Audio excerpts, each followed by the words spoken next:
Well, welcome to it then. Welcome to another episode of Off the Leash, brought to you by the Racing Post in association with Premier Greyhound Racing, where you can watch all the top Greyhound racing behind the red button on Sky Sports Racing, and of course on the PGR website. Link and description you can read below. Right, as ever, we are in top class company. Tony Bullen, open race correspondent from the Racing Post, joins us in the hunt for winners.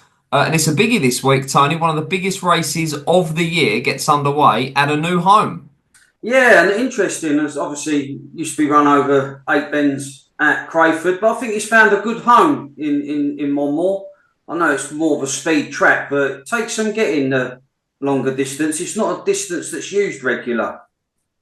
And we're, of course, talking about the £20,000 Premier Greyhound Racing Golden Jacket, now over 684 metres at Monmore. More on that very shortly. What's on today's show? Well, we'll be looking back before we look forward. We've got 2 finals to look back at Hove, including potentially the sport's next biggest star, Headford Asher, winning the Hove Puppy Cup, and the £10,000 Coral Brighton Belle. And then we'll look forward. We're going to dive into all 6 first round heats, the Golden Jacket, a little bit of outright chat, and then, of course, the best bets of the week. Right, you're here on the Racing Post YouTube channel. Do remember to like, comment and subscribe if you're watching us on Facebook as well. Do get involved. Drop a comment below. Let us know who you fancy for the Golden Jacket. What do you make of the switch to the 684 at Monmore? Mixed reviews, got to be said. Some people said should have been the 750 at Romford. I don't mind the 684 at Monmore. I think it's a very fair track. Speed and stamina required, which is what you sort of needed at Crayford as well. So what do you think, Tony? What sort of dog should we be looking for at this competition? Well, obviously, the other distance is the 630, which is no run to the turn. And sometimes fast-starting railers can nick an advantage. But I think with this longer run to the turn and the overall clockings that the dogs do as well, I think you've got to take that into account. So I can see the difference of opinion, but I think after the event, I think people will be happy. In terms of sample size, not an overly used trip, this one. The 630 that you mentioned there, a lot more used, certainly a softer 6 bends. We only see sort of a smattering of opens every now and again. Yeah, exactly. I mean, I prefer a run to the turn. I mean, any short run to the bend is not ideal, really, but I think it's the right move for this particular event because it's fair. It takes some getting the distance. It's a nicer run to the turn. The natural early pace dogs can sort themselves out and the finishers can finish. Yeah, I'm not sure about this as an adjective, but it feels a little bit St Ledgery, 7:10, Perry Bar, long run to the turn and 6 bends. Yeah, and as you say, the overall times, you're doing like 40 90s, 40 80s, 41 dead, some dogs. So it takes some getting, Dave. Right, we'll get on to that. It is a biggie, though. £20,000 up for grabs. The first Monmore Golden Jacket. Right, let's look back then, and I'll start, as I mentioned, with a potential star of the future, Headford Asher, lined up in the £5,000 Hove Puppy Cup final, unbeaten, 2 from 2, carried quite a lofty reputation, and rightly so from what we've seen so far. Now, the question here was a switch from 4 to 6. What sort of difference would it make? Well, I'll tell you what sort of difference it makes. 28.88 for the 500 at Hove. Fastest time of the year. This was sensational. Out of trap 6, Droopy's Invent, who had a tricky draw, ran well for second out of trap 4. So cool in the 5 box for third. But this was a question of how far very, very early on. Yeah, I mean, it's a shame Droopy's Invent. I mean, if you could give him a season ticket in track 1, he deserves it, the dog, because he just wants to go to the rails. And it was a carve up on the inside. But this Headford Asher, he's answered every question that's been put to him to date, and he's got better on the clock. And you mentioned it on the show a few weeks back before he'd even raced that they think that this is something special. The little brother won the Monmore Puppy Derby, but, well, you've got to be taken by what he's done to date. Yeah, they've assembled some team of dogs, haven't they? The JR Racing Syndicate, Maxine Lock as well at the end of the lead. Yeah, there were whispers out the camp after Headford Dane won the PGR Puppy Derby at Monmore. Well, we've got the little brother and he's even faster. And isn't he just? He looks a star, doesn't he? So we look forward to seeing him. He's actually engaged in this year's Greyhound Derby. Now, it was a late entry or late decision there. So A star of the future and a star of now, really, as well. Brilliant performance. That 28.88, breathtaking. Right, we move on then to the Cat 1 action. That was the big race last weekend. £10,000. Coral Brighton Belle final. Massive competition for the bitches. I think personally second only to the Oaks. Runaway Dior in the stripes here. Now is aptly named because we mentioned last week there's every chance this bitch is going to cut loose in the stripes. She did cut loose and she went beyond recall. 30.19. Dark Madam in the red finishing second. Queen Shakira in 2 finishing third. 6.12. She went a mile clear, Tony. Yeah, she'd done that in the preliminaries, Dave. I mean, it's vulnerable to a stronger salt, but she really has been putting the pace to the race in the early stages. And as you say, living up to her namesake, running away at the start, and any jostling in behind is always going to allow her to go clear, which she did. She was in total isolation. Dark Madam tried her level best to close. Queen Shakira is a little bit disappointing. I thought would be on the case of Runaway Dior by the sprint boxes, but that wasn't the case, and all credit to the winner. No nonsense at the start and stayed on well at the finish. Yeah, she's got that early pace as well. And a nice tonic for owners Steve Lamar and John Wales. Both had been ill. I think both had at one point been in hospital. In fact, the same hospital in the week leading up to the Brighton Belle final. So well done to those guys. And well done to Paul Donovan as well. I think he's a terrific trainer. 15 years after Drew Priest Bradley won the St Ledger, back to win another Cat 1. So wonderful stuff there. Well done to all involved. And the aptly named Runaway Dior did exactly that in the Brighton Belle final. Right, let's get to it then. The biggie, the £20,000 Premier Greyhound Racing Golden Jacket has a new home. 6 bends, long runs of the turn, 684 metres at Monmore. Speed and stamina required here. And let's have a look at them then. Fair play to Ladbrokes, first out the boxes with the prices. 6.31. We're not messing about on Saturday night, live on the Premier Greyhound Racing Service. The first 6 races at Monmore. 6.31 to kick us off. Lamorne Alexi 8 in the red. Radical Scooby in the 2. 11 to 2. Camp Parachute 12s. Baywatch Bullet 3s. Bombay Nutty, the first of 6 Mark Wallace runners. He could win every heat. It is possible. 4 to 5 a middle. Carrick Cantona 12s in the stripes. Odds on. Good draw here, Tony, as well for the 5.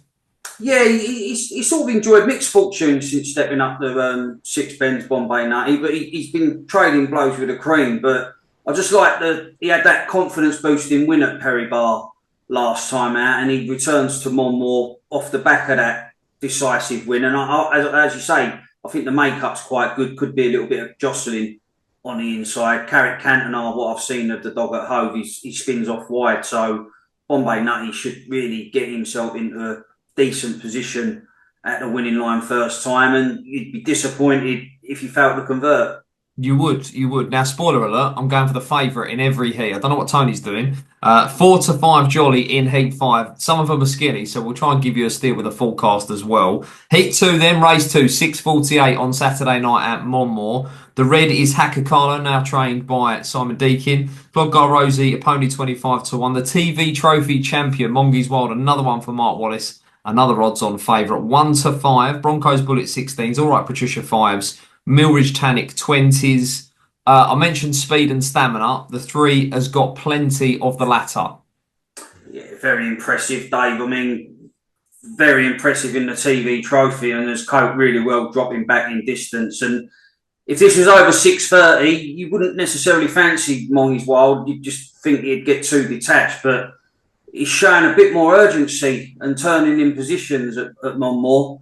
And I think this just should really be a stroll in the park for Mongeys Wild. I'm going to throw in Millridge Tannic as the forecast mixer, because I don't think Hacker Carlo's the force of old. No. 2 needs to step up. 4 will apply early pressure, but might wilt when Mongeys Wild goes about his business. All right, Patricia, she's going to be obviously clear second in, but I think Millridge Tannic ran well last weekend behind Deadly Disco. So at the prices, I'll throw in 6 to the forecast. Okay, then, right, 3 over 6 for Tony. I'm going to be 3 over 5. All right, Patricia sometimes can drop herself out, but she really rattles home. So David Lewis's runner in the 5 for me. 6 for Tony, the forecast there. Mongeys Wild 1 to 5 takes no finding and is very well fancied in the outright market as well. We'll get onto that. Heat 3, race 3, 7:06. The red is a local, Magical Luna for Kim Billingham 5-2. Hogan's Hawk, the Hunt Cup winner 11-8. Harlequin Beauty 10s. New in Cloud 5-2. Third in the Grand Prix. Pin All In 12s. And All Right Irene, another one for Dave Lewis at 16-1. Not ideal for Mr. Seamus Cahill. I think he's entered two, or at least two of his are in, and they're both next to each other here. Yeah, Hogan's Hawk impressed at Oxford. Obviously, this is a little bit of a stiffer distance. No real fireworks in the trial, but a look round is better than no look round, and I think we'll have the legs of Magical Luna and Kennelmate Harlequin Beauty. I mean, I think New in Cloud should be a little bit shorter than the early prices. I think they should be a little bit closer in the betting, because New in Cloud's got a bit of all-round pace, but I think Hogan's Hawk can boss the inside here, Dave, and probably repel the stronger types. Yeah, really nice bitch this. I think she relished the long run to the turn as well. Give her a chance to get across Magical Luna, who's kind of a bitch who's stuck between 6 bends and 8 bends, it feels like. But she's got a good draw on the inside. She's going to be a forecast pick for me. But New in Cloud, I completely agree with you there. And I thought looked a big price in the outright market as well. Not going to be one of my picks for outright honours, but I can certainly see a case for that one each way outright. I think will qualify. But Hogan's Hawk, 2 votes for the Jolly there. Right, Heat 4, race 4, 7:22 head count in the red, 12-1. Ballymac Taylor, 5-2. Another one for Mark Wallace. Magical Bertie, 25s. Savannah Regimental 4s. Deadly Discos, 2 from 2 over course and distance, 8-11. And Toddy's Thunder is a pony, 25-1. Now, I mentioned Deadly Disco is 2 from 2 over the 684. 2 quite notable scalps in there as well, Tony. Garfinny Blaze and Mongi's Wild, both beaten by Deadly Disco so far. This is a really nice type. Yeah, burn, baby, burn for sure with Deadly Disco in recent visits at Monmore. Combination of early pace and staying power, Dave, and done exactly the same time, 40.94 on the 22nd of Feb, and followed that up with another impressive display. Broke the hearts of the opposition on both occasions. I mean, Mongi's Wild was the first victim in February, and Magical Luna last time out. Again, if coming away in that fashion, I can't see anything laying a glove on him. What do we make of Ballymac Taylor? Sort of been on and off the card. We know how well she stays. Yeah, she can quicken up at any stage of a race. It didn't quite happen for her in the TV Trophy. She just didn't show up on the day. But she sort of timed it to perfection at Perry Bar last time out. You ignore her at your peril, but if Deadly Disco does what he's been doing, then it'll take a monumental effort from Ballymac Taylor to give him a healthy start and a beating. Is it a straightforward forecast there as well? Probably, yeah. I mean, 6 ain't really doing it at the moment. I don't know too much about 4. 3, I think, will probably struggle to get the distance, and if put under pressure, might even struggle to qualify. Head count, again, couldn't live with Deadly Disco, so I just think 5 will cruise into the next round, Dave. Okay, right. 8-11 Deadly Disco for Richard Rees. Penultimate heat then, the 7:39 Heat 5, Race 5.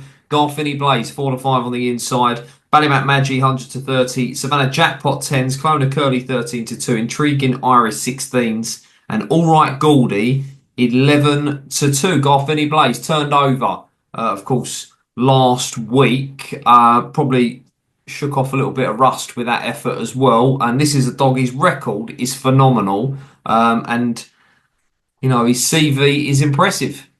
Yeah, it's a swerve race for me. I mean, I'm going to be with Garfinny Blaze, but you couldn't back him with any conviction after what you saw in that prep race. I know, as you say, blow away a bit of rust, but I mean, how much rust was he carrying? Because he just never picked up a leg at any stage, the dog. I'm hoping the switch to the inside will help. I can't see it being a hindrance, but yeah, I just couldn't have a bet in the race. I mean, 6 will run his heart out for you. All right, Goldie, he just doesn't know how to run a bad race.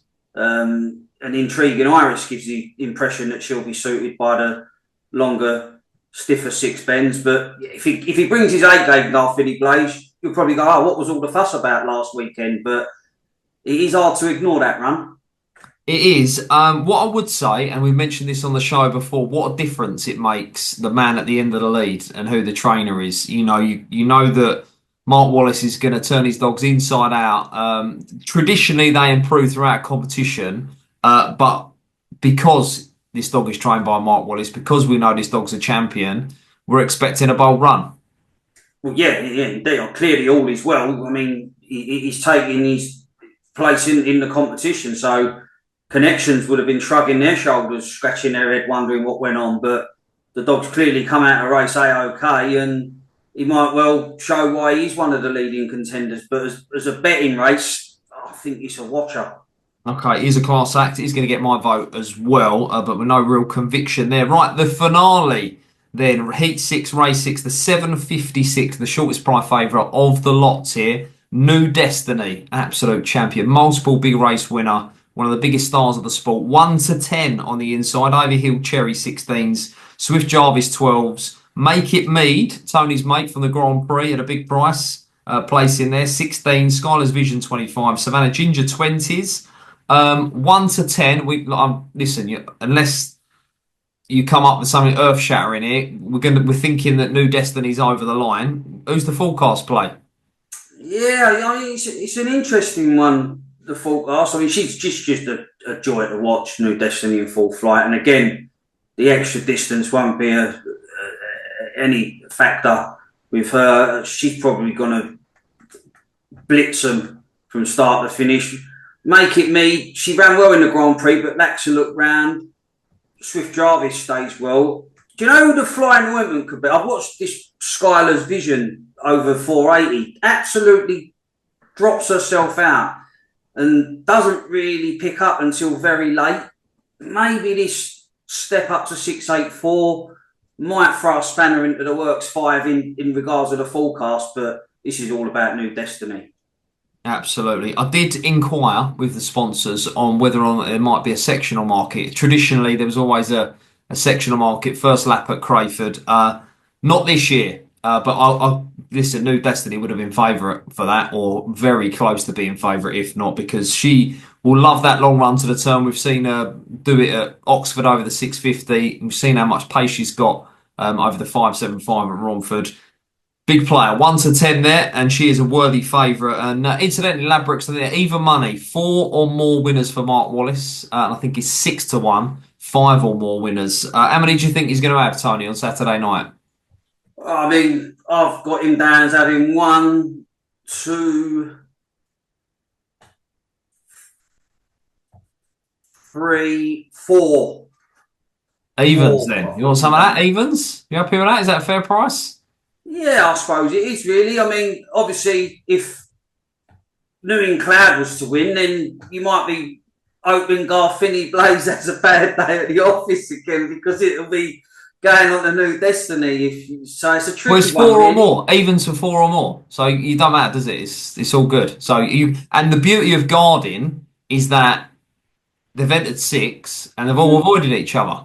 Yeah, I don't agree with the Guardian. I think it should have been abolished, personally. Okay, I hear that. I hear that. Right, £20,000 up for grabs. Let's have a look at the outright market in this year's PGR Golden Jacket. 9 to 2 Mongies Wild, Deadly Disco 5s, New Destiny 5s, Ballymac Taylor 10s, Garfinney Blaze 10, 14s bar, Domination with Mark Wallace there. Obviously, Deadly Disco is in there for Richard Rees, second in. Everything else trained by the 15 times champion trainer. Will he win it, and with which one?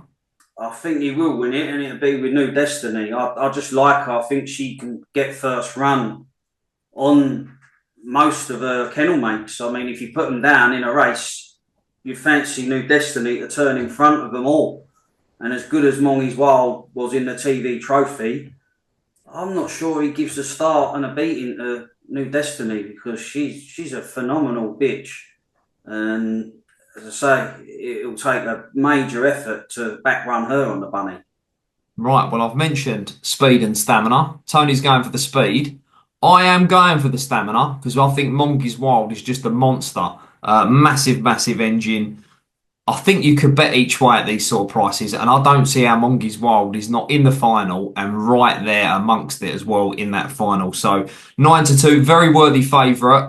Not really my style to go for the jolly, so I've picked out a couple at massive prices if you're interested. All right, Goldie at 50-1 comes into this competition in good shape. Got a massive engine. Is always going to be well drawn because there's not too many wides on show and not too many I think are going to progress. So at 50s, I think could progress. And one that's very, very interesting, which is Savannah Jackpot, 50-1, semi-finalist in the St. Ledger, finalist in the Summer Stayers Classic. I know that's over the 630. And I think it's been running okay without winning, been finding trouble in spots, but Dog has got a decent engine as well. So at 50-1, you might get a spin for your money. The pair of them each way plays, but I do like Monge's Wild. I think will be there or thereabouts. £20,000 up for grabs in the Premier Greyhound Racing Golden Jacket. Saturday night at Monmore, live on the PGR stream, and of course behind the red button on Sky Sports Racing. It is that time. Best bets of the week. Tony Bullen, you can go anywhere you like. Where are we off to? Yeah, I'm going to be at Monmore. There's a few supporting opens on the card, and I watched the race that Paradise Sky and Bang on Edith met in last weekend. Bang on Edith was 11-10 on favourite, and Paradise Sky was 4-1. Well, absolutely different speed to the turn was Paradise Sky. Absolutely tore to the bend. 4 wins from 7 starts for Brian Thompson. I think a repeat performance can see her confirm superiority over Bang on Edith. Obviously, you ain't going to be getting 4-1, but I think you'll still be getting a reasonable punting price. And Quick Away always led, hopefully, Dave. There you go, the old Quammel down the middle. Quick Away middle always led. Good trainer as well, Brian Thompson. Shrewd trainer as well. Right, I'm going to go to Central Park. It opens there on Saturday night as well. The 801 is the Arc Bitches Trophy final. We had the heats last week, and Barry O'Sullivan's got a really speedy, nice bitch called Good Rainbow. Now, she was bustled up by, I think, quite a chasey, quirky rival last time. She wasn't really able to cut loose like she can, but she did qualify. I think she can flash out it. There's not a lot of speed on. She's got good clocks on her card. Yes, they will be coming to her late, but I think early pace can win the race in that bitches final at Central Park. So another one, Quick Away middle, always led. So there you go. Wham bam. Thank you, man. Paradise Sky 847. Good Rainbow 801 at Monmore and Central Park for us on Saturday night. Tony, it's been an absolute pleasure as ever. Listen, the Golden Jacket has got a new home, but it is, I think, always been part of the betting shop tapestry. Yes, we're not on a Saturday morning anymore. We're on a Saturday night, but it is a huge race and one that people are always looking out for. Yeah, and if the cream rise to the top, which it looks like on paper they will, it's going to be a cracking final. Right, we're looking forward to that. Looking forward to all the racing this week. Do remember to enjoy your Greyhound racing and gamble responsibly. We'll see you next week.